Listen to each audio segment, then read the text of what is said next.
All eyes are on the Bitcoin price as it is on the cusp of breaking cycle theories and making history. Hello everyone, my name is J1 General and welcome back to another cryptocurrency video. In today's video we will be discussing how Bitcoin could be making history and breaking cycle theories relative to its price and relative to its market cycles. What does that mean for crypto? What does that mean for Bitcoin? And what does that mean for the asset class? And what does that mean for all you investors? So if you like this type of content, make sure you hit that thumbs up. Make sure you hit that subscribe button, as it always means a lot to me. And if you are a fan of cryptocurrency, I have a cryptocurrency shop where you can shop cryptocurrency products. I'll leave a link in the description down below so you can get some shopping done at a premium discount for your cryptocurrency products. Without further ado, ladies and gentlemen, let's begin. And let's begin at the point of, if you have watched my prior videos in the last week or so, or even a couple of weeks ago, you would have noticed how I was very bullish when Bitcoin wicked down to 38.5k. I was very, very bullish on Bitcoin right there because at the time I didn't believe that Bitcoin had finished its pump. Yeah, do you know what I mean? A lot of people were calling for 37k and even a lot of people were calling for this 32k. But at the time I just didn't believe that Bitcoin had just finished just yet. But this move right here, this pump right here, all eyes are on Bitcoin, because depending how Bitcoin closes this week with its candlestick, will Bitcoin put in a lower high or will it put in a higher high? Yeah. This is probably the most important thing within cryptocurrency right now, because if Bitcoin puts in a higher high, then it means that history will be made, because it is then likely going to break the 618 Fibonacci, which is at that 48k level, which proved heavy resistance a few weeks ago as the highly anticipated spot ETF came to an end. Not only would it break that 618, not only would it break that elusive 48k level, but if it breaks that level, puts in a higher high and backtests it as support, you'd have to assume that Bitcoin is going to be tackling its old all-time highs and could possibly put in an all-time high by the time the halving arrives. Yeah, that has never ever happened in history before, because in all cycles prior, Bitcoin did not make an all-time high before its halving. It always puts in a new all-time high after its halving, late in the halving year or early in the post-halving year. And with relativeness to its 618 ratio, we all know this, guys. We all know, if I take my tool here and we take it from the top of last cycle to the bottom of the previous cycle, if we do the same again for the cycle just after that, if we zoom in just a second right here, you can see that Bitcoin does not put in an all-time high until that 618 is broken and backtested as support. You can see right here. Yeah, it went up to that elusive 618, came back down, and then put in new all-time highs. If we go to the cycle after that, the same thing happened again, where it touched that elusive 618 ratio, came back down, and then put in new all-time highs after the halving. This has never happened before. If we take a look at this cycle and we take a Fibonacci from the top of last cycle, I know you guys have seen this 1,000 times, but I need to reiterate how important this is, because if Bitcoin breaks the 618 level, comes up and backtests it as support, Bitcoin is off to the races, and that is when a true bull market will commence. That is when the real bull market is here, when Bitcoin backtests its 618 as support, and then off to the races it goes. Yeah, it's really interesting, it's really intriguing. We have to wait and see how Bitcoin closes the week, because there is still 2 days left. Today is Friday, we still have the weekend. Normally on weekends there's low volume, but you never know with crypto, because crypto is 24/7, and we just have to wait and see what Bitcoin does. But if it makes a higher high, that is so bullish for Bitcoin. If it backtests as support, off to the races, new bull market, here we come. However, there can still be a chance of a fake out. and there can still be a chance of reaching that 50k level and getting rejected at 50k. Yeah, 50k is a very high psychological number, so a lot of people, we can assume, would be taking profits at that 50k level. There are some warnings, however, guys, that I just want to quickly show you on the Bitcoin price chart. And just because this happened before doesn't mean it will happen again. Just like how in the cycles before, all-time highs were put in after the halving. Just because it has happened in every cycle before doesn't mean it won't happen in the future. So just a quick warning I want to show you guys is that in February of the halving year, the Bitcoin price always comes back down to the bull market support band. Yeah. Today is the 9th of February, so there's only a few more weeks left. And at the moment, the bull market support band is currently around 18 to 19%, just shy of 20% away from its bull market support band. But if we take a look at every cycle before, in February of the halving year, the bull market support band is tested. If we go back to last cycle, which is just here, just before the pandemic low. If we go back to the cycle before that, in February of the halving year, the Bitcoin price made its way back down to the bull market support band. If we go to the cycle before that, you can see that in February of the halving year, the price went back down to the bull market support band. So I'm not saying it can happen, but it has happened every time. So we need to look at the data and analyze, okay, we need to have this in the back of our minds just in case it does happen. Because it will always happen until it doesn't. And it's happened in every cycle before. So we need to bear that in mind that it could happen again. Do you understand? As the weeks go by, I said there's a couple of weeks of February left. But as the weeks go by, this bull market support band will continue to rise. So the bull market support band of today will not have the same price come Monday. Because come Monday, these bull market support bands are going to go up because they're moving averages. So it will be less of a drawdown percentage if the Bitcoin price remains the same. Do you understand? I just want to take a look at the Bitcoin dominance because this is also an important metric. I also discussed at this moment in time right here that could be a fake out. The bull market support band for the Bitcoin dominance has probably been one of the most bullish charts in all of 2023 come 2024 as well, because it's always back tested as support.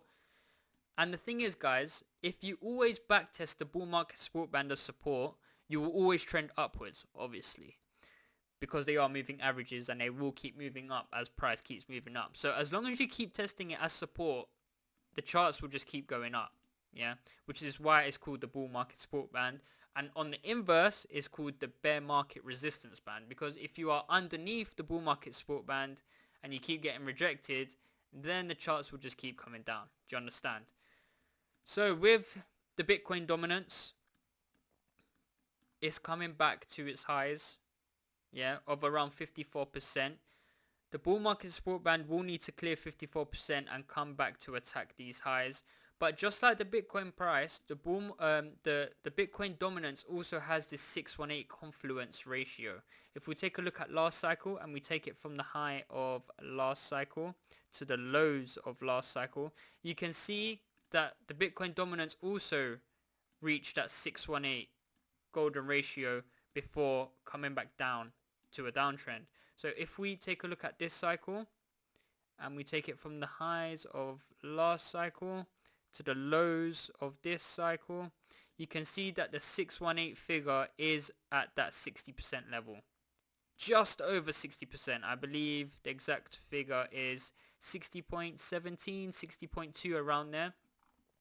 So you'd have to assume, or I wouldn't say you'd have to assume, but you should also think that the Bitcoin dominance could reach that 60% level.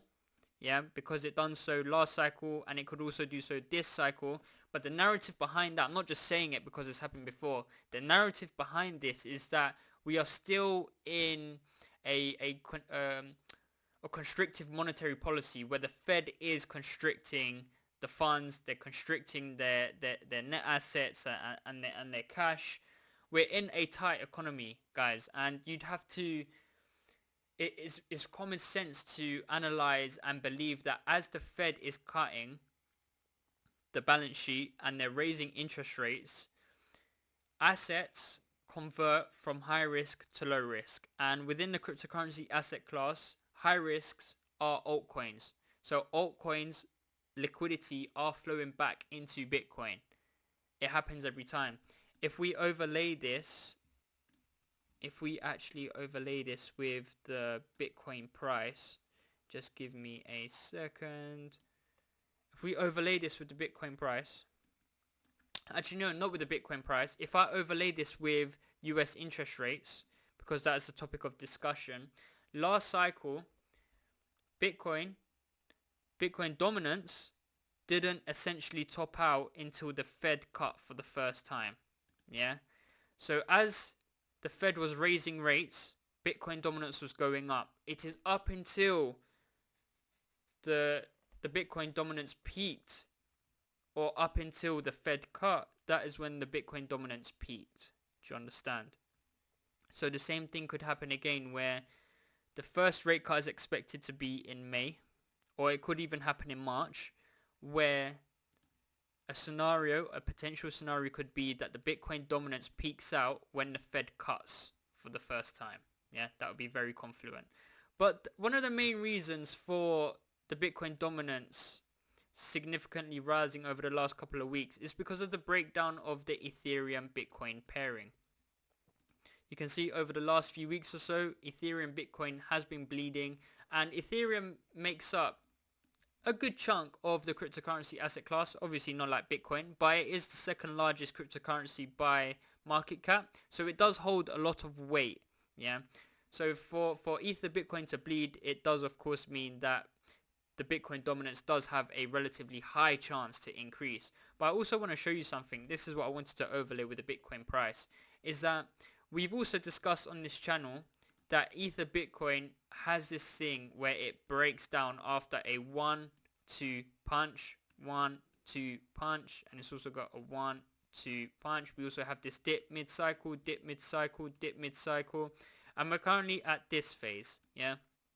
And this phase right here is alluded to this one and alluded to this one. It's the same thing that happens over and over again. So if we take a look at the Ethereum Bitcoin chart overlaid by Bitcoin price, Ethereum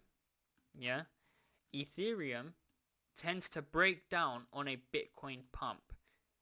As we are at this point in the cycle, which is confluence to this one, and right here, that's where I believe we are in the cycle. But as the Ethereum Bitcoin pairing decreases, it is caused by a Bitcoin pump. And this orange line right here is the Bitcoin price. You can see that 2 cycles ago, that's what happened. The Ether Bitcoin pairing significantly decreased on a Bitcoin pump. The same thing again happened last cycle, where the Ethereum Bitcoin pairing occurred on a Bitcoin pump. And so far right now, we have the Ethereum Bitcoin pairing breaking down on a Bitcoin pump. Yeah. So what tends to happen within the cryptocurrency asset class is that when Bitcoin pumps, it breaks altcoins off their Bitcoin pairing. Yeah. That always happens because Bitcoin sucks the liquidity out of altcoins. So you then have to think, okay, if Bitcoin is sucking all the liquidity out of altcoins within this constrictive monetary policy, what would happen if Bitcoin was to have a crash? And by a crash, I mean a significant crash of around 20, 30, 40, 50%. That would leave altcoins in no man's land against Bitcoin, hence why Ethereum has these massive drawdowns like so in every cycle. And it's when Ethereum has these massive drawdowns in every cycle, that is the best time to accumulate altcoins. Do you understand? I also want to show you guys the dollar.